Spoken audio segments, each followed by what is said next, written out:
Right now, without thinking about it, you are breathing wrong.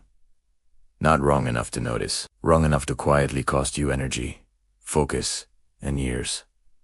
One shallow breath at a time. And somewhere in your nervous system is a pattern older than language itself, waiting to correct it. Every few seconds, your chest rises. Air moves in, air moves out. You've done it roughly 500 million times since the day you were born, and you've probably never once been taught how to do it properly. Nobody sat you down and explained that the rhythm, the depth, and even the nostril you favor could be quietly shaping your heart rate, your stress hormones, your immune response, and the speed at which your body ages. That sounds like an exaggeration. It isn't. And by the end of this video, you'll understand exactly why. Most of us treat breathing the way we treat blinking.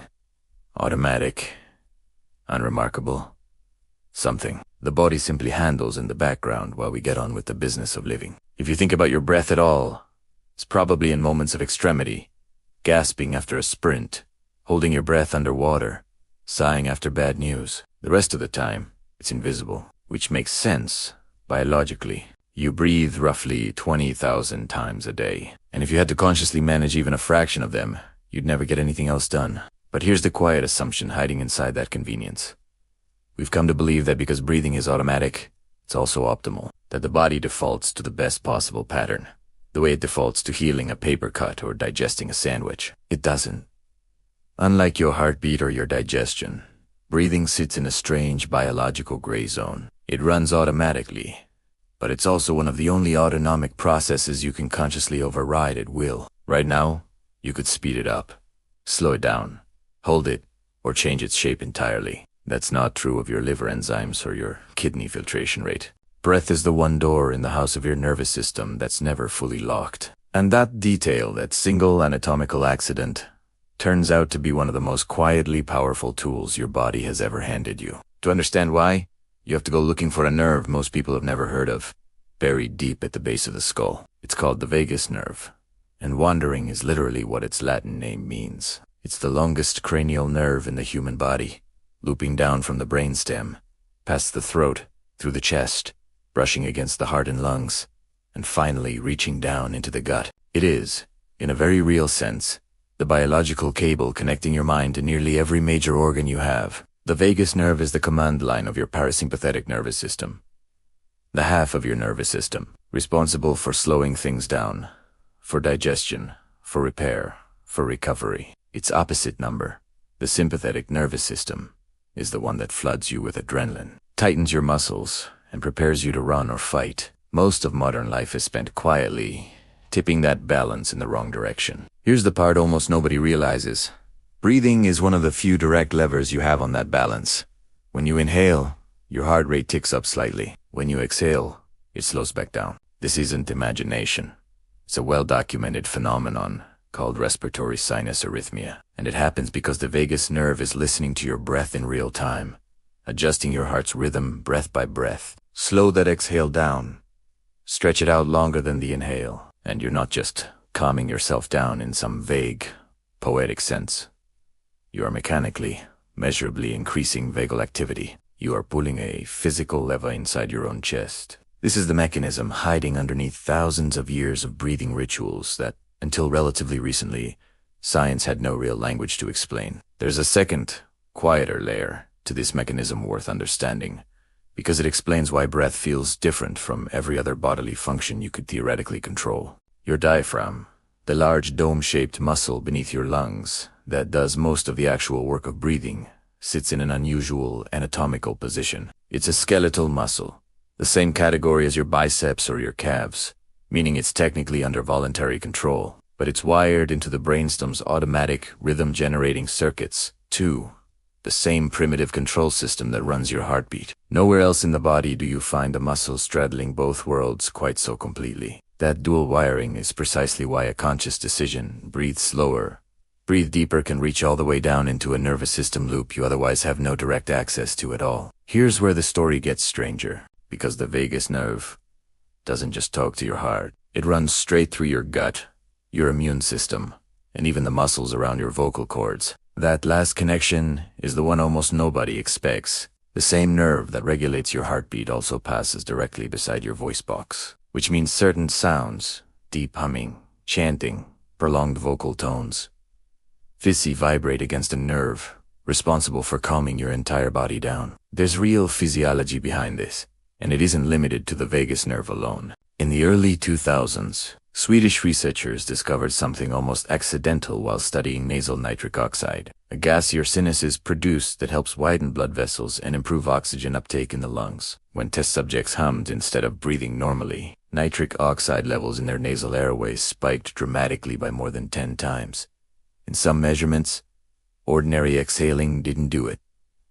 Humming did, which means something as simple as a long, low exhale through a resonant sound isn't just a cultural or spiritual habit. It's changing your blood chemistry in a measurable, replicable way every single time you do it. Now connect that back to the gut. The vagus nerve carries information in both directions, and surprisingly, the majority of its fibers actually run upward, from your digestive system to your brain, not the other way around. Your gut is, quite literally, talking to your brain constantly, and breath is one of the few tools that can influence that entire loop from a single, simple action: heart, lungs, gut, vocal cords, immune signaling. One nerve, one breath, 4 or 5 organ systems, all listening at once. It doesn't stop there, either. The same slow-breathing patterns that raise vagal tone also influence your barréreflex, the largely unconscious system your body uses to keep blood pressure stable moment to moment. As you stand, sit, and move through your day, breathe at roughly your own natural resonance frequency, somewhere in the neighborhood of 5 to 6 breaths per minute for most adults. And your heart rate, blood pressure, and breathing rhythm all begin to synchronize into a smoother, more efficient oscillation. Physiologists call this resonance frequency breathing, and it's become one of the more elegant, well-mapped examples of how 3 separate control systems, cardiac, vascular, and respiratory, can be nudged into alignment using nothing more than a stopwatch and a bit of attention. So why does any of this matter for how you age? The answer starts with a number most people have never heard of: heart rate variability, or HRV, the tiny, constantly shifting gap between one heartbeat and the next. It sounds like a technicality. It isn't. HRV is one of the most consistently studied markers of how flexible and resilient your entire autonomic nervous system actually is. As we age, HRV tends to decline. That decline isn't just a number on a wearable device. Lower HRV has been associated in research with reduced stress resilience, and in some studies, with higher cardiovascular risk over time. It's one small window into how well your body is bouncing back from the daily wear of stress, poor sleep, inflammation, and physical strain. This is not a claim that breathing exercises reverse aging. They don't, and anyone who tells you otherwise is selling something. But here's what the research does support. Slow, controlled breathing, particularly breathing around 5 to 6 breaths per minute, with a longer exhale than inhale, has been shown in multiple studies to reliably increase HRV in the short term. It's one of the best replicated findings in this entire field, used clinically in HRV biofeedback training for anxiety and stress management. Chronic, low-grade stress ages the body through very real, well-mapped pathways: elevated cortisol, systemic inflammation, disrupted sleep architecture, all of which are genuine risk factors tracked across decades of aging research. A regulated nervous system doesn't stop the clock, but a nervous system that can shift out of chronic high alert mode more efficiently is one carrying a lighter cumulative load. That distinction matters, and it's the honest version of this story. Not a miracle, but a mechanism. There's also an age-related anatomical wrinkle worth mentioning, one that rarely makes it into the popular conversation about breathwork. As we get older, the ribcage and surrounding connective tissue naturally lose some flexibility, and the diaphragm itself can weaken slightly if it isn't regularly engaged through deep, full breaths. Many older adults unconsciously drift towards smaller, shallower, more chest-dominant breathing simply because posture and tissue stiffness make the deeper alternative less automatic than it once was. That's not a disease process. It's closer to the same kind of use it or lose it pattern you see in skeletal muscle elsewhere in the body, which means deliberately practicing full diaphragm-driven breathing may function less like a trick and more like ordinary maintenance for a muscle you simply forgot you had. Long before anyone had a name for the vagus nerve, entire civilizations had already discovered its effects by accident, through trial, ritual, and repetition. In ancient India, yogic traditions developed pranayama, a formal system of breath control dating back thousands of years. Described in some of the earliest surviving philosophical texts of the region, practitioners developed specific ratios of inhale, hold, and exhale, along with chanting practices built around long, resonant vowel sounds. The very same mechanism, we now know, that spikes nasal nitric oxide and stimulates the vagus nerve through vocal vibration. Buddhist monastic traditions built entire meditative practices around slow, counted breath and low chanting. Taoist practitioners in ancient China developed their own internal breathing systems aimed at cultivating what they called qi, believed to flow along channels through the body. None of these traditions had access to a heart rate monitor or a lab. What they had was centuries of careful observation, passed down, refined, and repeated until the patterns stuck. Regardless of whether anyone understood the underlying wiring, modern science didn't discover a new mechanism here so much as it rediscovered an old one and finally gave it a name. In the 20th century, physiologist Konstantin Budin, working in the Soviet Union, developed a breathing method built around nasal breathing and reduced breath volume, based on his own clinical observations of patients with chronic conditions. Decades later, researchers at Radboud University in the Netherlands published a widely cited study on practitioners of the Wim Hof method, a modern system combining breathing exercises, cold exposure, and meditation, showing that trained individuals could, under laboratory conditions, voluntarily influence their own sympathetic nervous system and modulate their innate immune response to an injected endotoxin. It wasn't proof that breathing cures disease. It was proof that the old assumption that this part of the nervous system was completely beyond conscious reach was simply wrong. What's easy to miss in that story is how long it took Western physiology to take the underlying premise seriously at all. For much of the 20th century, the autonomic nervous system was treated in medical textbooks as exactly what its name implies: automatic, involuntary, off-limits to conscious influence. Practices like pranayama and Buddhist breath meditation were, for decades, filed away in the West as spiritual curiosities, rather than physiological interventions worth studying rigorously. It's only in the last few decades, with better heart rate monitoring technology, more precise nitric oxide measurement, and growing interest in the vagus nerve specifically, that the gap between ancient practice and modern proof has started to close. It's a pattern worth pausing on. Two entirely separate traditions of knowledge, one built on centuries of lived observation, the other built on controlled measurement, arriving at the same conclusion from opposite directions. Neither needed the other to be right, but together, they turn what could have been dismissed as folklore into something closer to an instruction manual. One written first in ritual, then translated, slowly and imperfectly, into physiology. Hush hush, what science actually says. It's worth being precise here, because this is exactly where wellness marketing tends to run far ahead of the evidence. What's genuinely well supported? Slow, exhale-dominant breathing reliably shifts the body toward parasympathetic activity in the short term, measurably increasing heart rate variability. Nasal breathing increases nitric oxide exposure compared to mouth breathing, which plausibly supports better oxygen exchange in the lungs. Humming and chanting measurably spike that nitric oxide production even further. HRV biofeedback, essentially training yourself to breathe at your own physiological resonance frequency, has real, peer-reviewed evidence behind it for reducing anxiety symptoms. What's still emerging and shouldn't be oversold. The Wim Hof and Tamo research on voluntary immune modulation is genuinely fascinating, but it comes from a small number of studies, often involving trained practitioners under specific laboratory conditions, and it hasn't been established that casual daily practice reproduces the same effects. Claims that particular breathing patterns detox the body, dramatically slow biological aging, or cure chronic disease go well beyond what any of this research actually shows. Breath is a lever.